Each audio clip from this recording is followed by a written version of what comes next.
Okay, so welcome everyone. Today, let's look at diffusion. We had a discussion on the need for transport. We said organisms need mechanisms to transport materials either into their bodies or outside into the environment, from their bodies into the environment. And also we said that even within the organism, there should be mechanisms to move these materials from one place to the other. So for example, you have waste products produced from one part of the body and they have to be excreted in another part of the body. So there has to be also transport mechanisms within the body of the organism.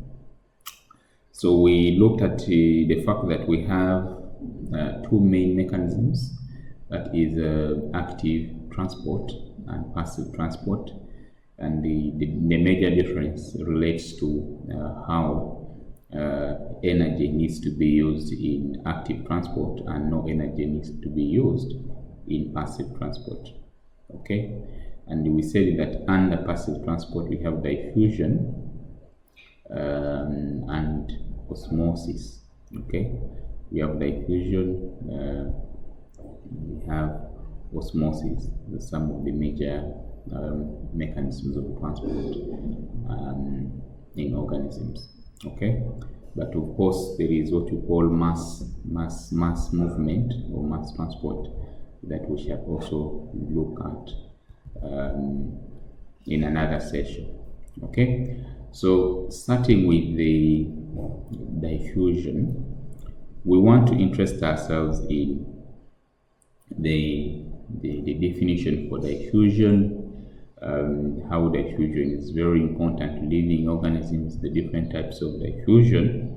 We'll also look at the factors that influence diffusion and what experiments can we perform in the lab to show the process of diffusion. So that is what we are going to look at. So if you get ink and drop it in a container, it can be a beaker of water or a volumetric flask, that ink will spread in that water. That is basically a process of diffusion. So eventually the whole liquid will have the color of the ink. Okay, so if we are to define diffusion, you are going to say that it is the movement of particles, the passive movement of particles from regions of their high concentration to regions of their low concentration. That definition is very important to mark, especially the word passive. The meaning there is that there is no energy needed. That's the meaning. Okay, and then particles. That is also another thing that needs to be noted, because in osmosis, if you remember, it's the movement of water molecules, but here we are talking about particles. Okay, from regions where the particles are highly concentrated to regions where the particles are less concentrated. And that's why we are using the word their high concentration, because we are referring to the particles. They are moving from where they are highly concentrated to where they are less concentrated. So they are moving, they are driven by the concentration gradient. Now, concentration gradient is just look at it in this way. If you have a group of people living or who are being arranged, let us say that from point A to point B, we have different number of people along this from point A to B. So at one point, from point let's say B, you have let us say start with 20 people here, and then you have 15 people here, and then you have 10 people here, and then you have 5 people here, and then one person here. Okay, so this means that the number of people is more this side than this side. So this is basically the same thing for you that you can use to think about this, is that you have, if you are thinking about the people as particles, so you have more particles here, and then you have less particles here, and then you have less particles here, you have less particles here, and then eventually. So here, they have more particles this side than this side. So when you're moving along this, moving from point B to point A, you are moving along the concentration gradient. Okay, but if you move from A towards B, you're moving against the concentration gradient. So when what we are saying here is that the particles move where they are many to where they are less. That's what we are referring to as concentration gradient. So the concentration gradient, this is what we mean. But against the concentration gradient, then it is the other side. So the particles move along the concentration gradient in diffusion. In active transport, they move against the concentration gradient. That is why energy needs to be spent. Okay, so if we have bigger difference between the particles this side and the few particles this side, then we say that the difference is very steep. So for example, in our illustration here, if you compare this flask here, flask A here, you see that the ink is not too much. Okay, so if the ink is not too much, that means that the concentration gradient is not stiff. But if you have concentrated ink, okay, and then you drop that drops of that ink in, let us say in C here, the concentration gradient will be very stiff and the diffusion will happen very fast. Okay, so the greater the concentration gradient, the more the diffusion will happen at a faster rate. Okay, so the diffusion will happen until an equilibrium is reached. This is to say that if you are going to use the illustration of the illustration that we have here, it means that an equilibrium is reached when the number of particles this side is equal to the number of particles this side. So they don't move anywhere. Okay, so diffusion will stop. At that moment, all the liquid will be containing the same, having the same color. Okay, that is what we mean by equilibrium there. So when we talk about the importance of diffusion in organisms, just think about where diffusion happens. Think about all the places where diffusion happens, and then boom, you basically know the importance of diffusion. So where does it happen? It happens in our lungs, where the alveoli. So what we are saying here is that the diffusion happens in the lung, more specifically in the alveoli. Okay, in the alveoli, that is where diffusion happens, where oxygen diffuses into the red blood cells and then it is carried away. Okay, so it means that diffusion is very important in gaseous exchange, where oxygen diffuses into the red blood cells and it is carried away. The same thing also happens when carbon dioxide diffuses into the red blood cells and it is carried to the lungs for oxygenation. Okay, so that is about respiration, gaseous exchange. Okay, that is about gaseous exchange, where diffusion happens when carbon dioxide is being picked, and then also where oxygen is being picked. So the similar processes also happen in plants. Plants also get their needed gases through diffusion.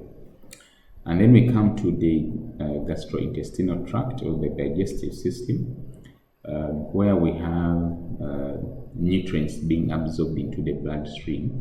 This also happens through the process of diffusion. Okay, and then the absorption of water. Okay, the absorption of water in the root hair happens through the process of diffusion. And then the amoeba, which is a simple organism, it's actually a unicellular organism. This is not very complicated like humans. It relies on diffusion to carry out the exchange of material from it to the environment, and then from the environment into it.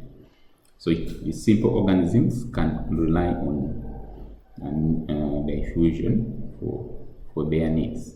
Okay, unlike us, who are complex organisms, you can call them advanced organisms, or you can call them more developed organisms. We need, on top of this diffusion that happens in the lungs and other places, we also need a well-developed system for transportation, because we are complex. Okay, we are multicellular basically. So we have two types of diffusion: simple diffusion and facilitated diffusion.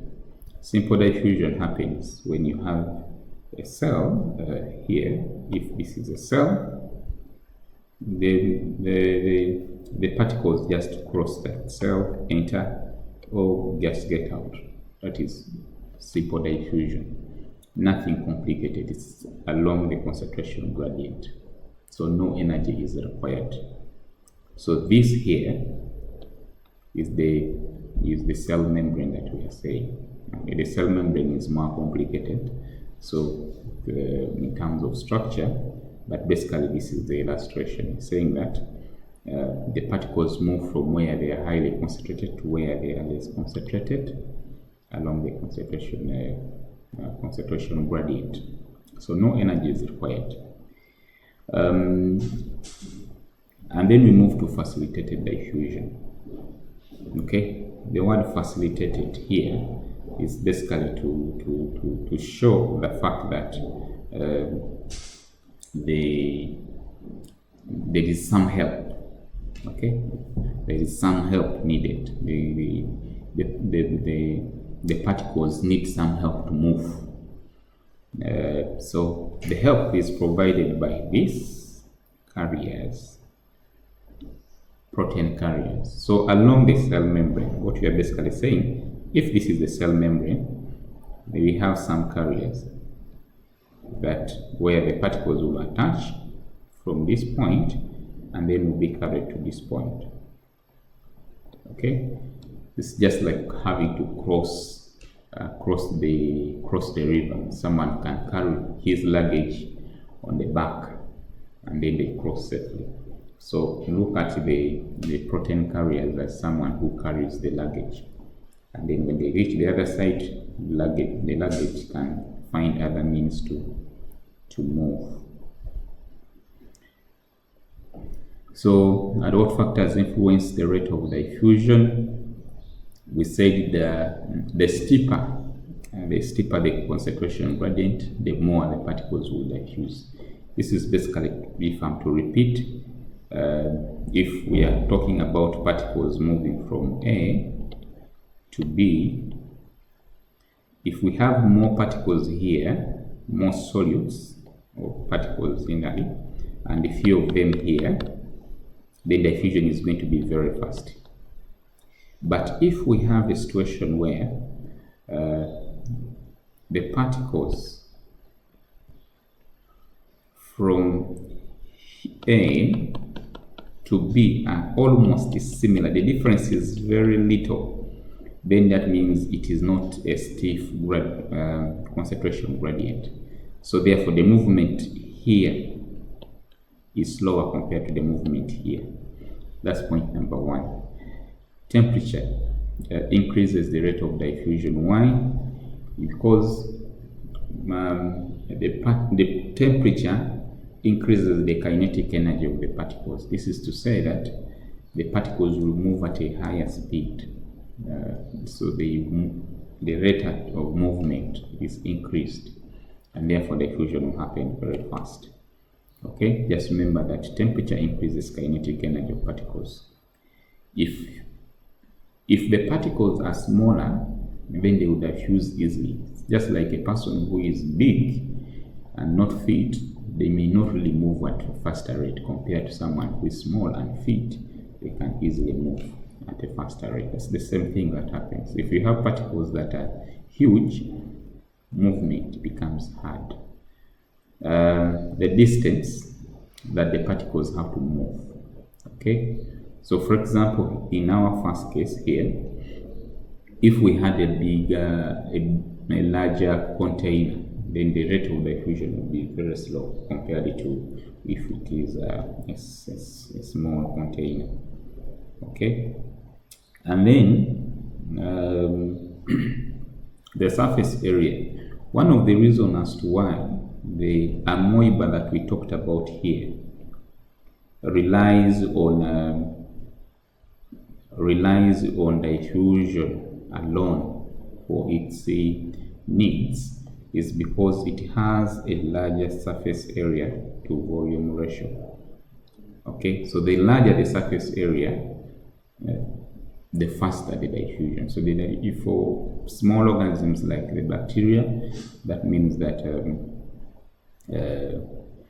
diffusion alone can be sufficient because they have a large volume, a large surface area to volume ratio.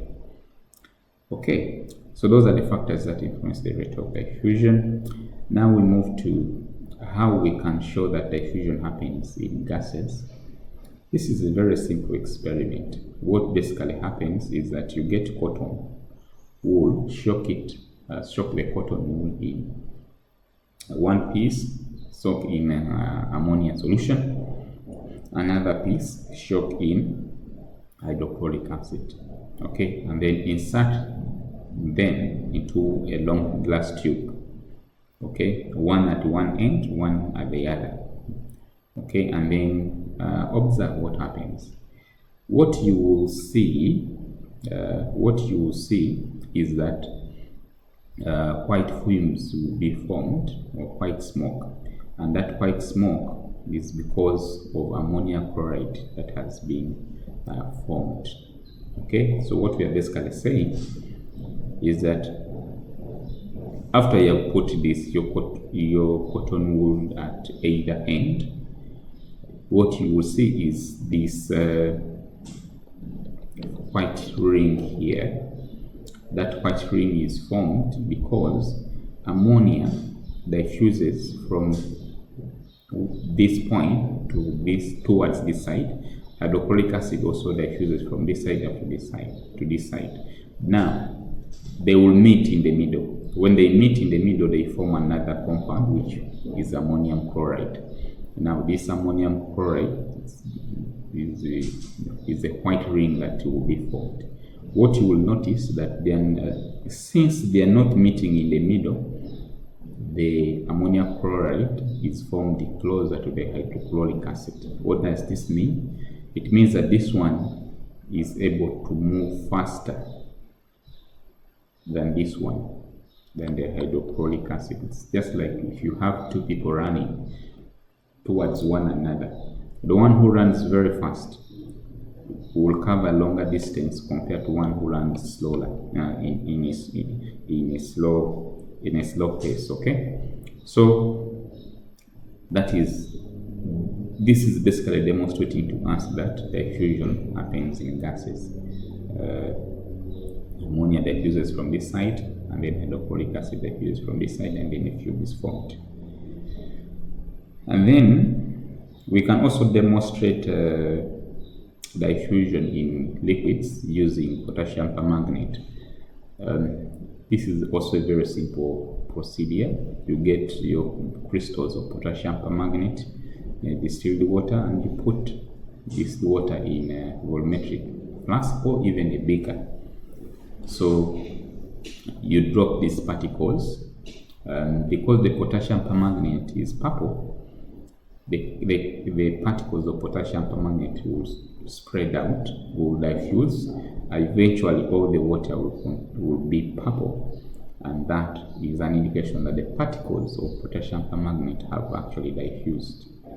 Okay, so that is the experiment there.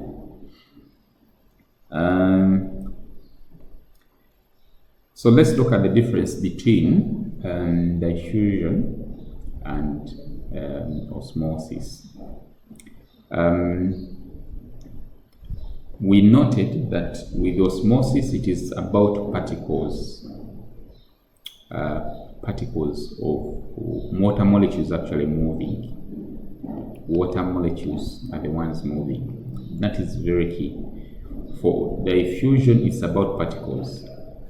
Okay, particles, and these particles can be any other particle. Okay, not specific that it has to be potassium permanganate. No. Remember, we talked about ink. We talked about potassium permanganate. You can talk about any colored liquid. Okay, so the particles can come from any state of matter. That's what we are saying there.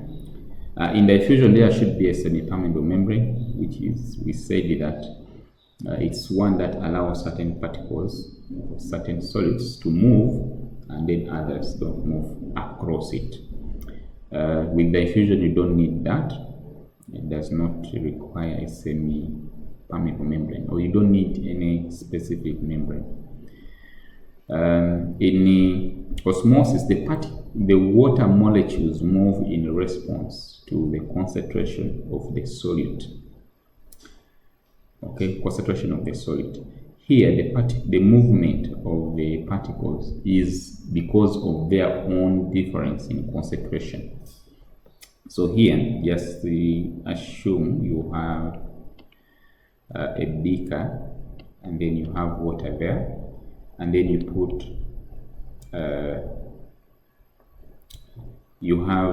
assume the Irish potato experiment that we looked at.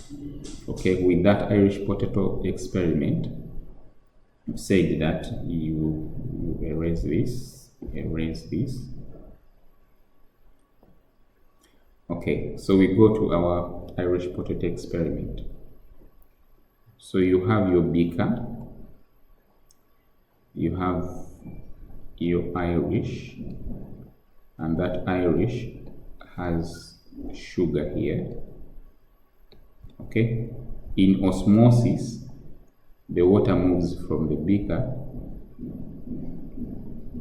to the sugar solution that you have here.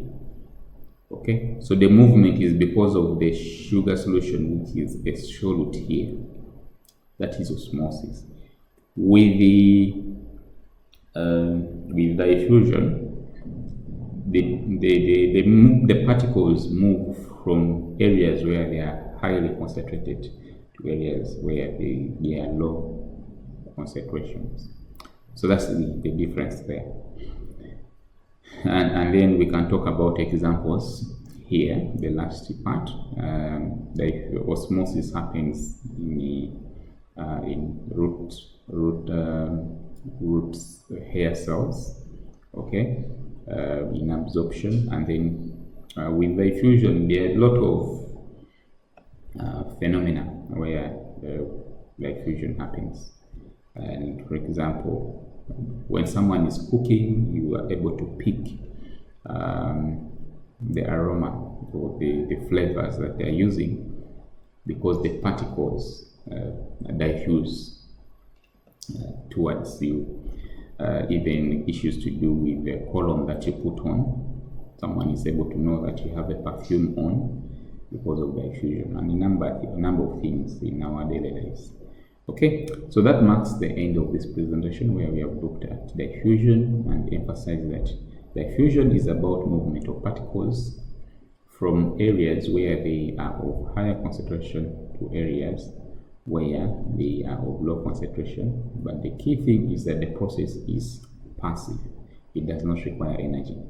We have smaller organisms that rely on diffusion for their transport needs, and then for higher organisms, they need advanced transport systems or organs to be able to get their to meet their transport needs. Okay, and then we have looked at simple diffusion and facilitated diffusion, where we said facilitated diffusion, we have a carrier that allows that carries the particles from one side to the other side.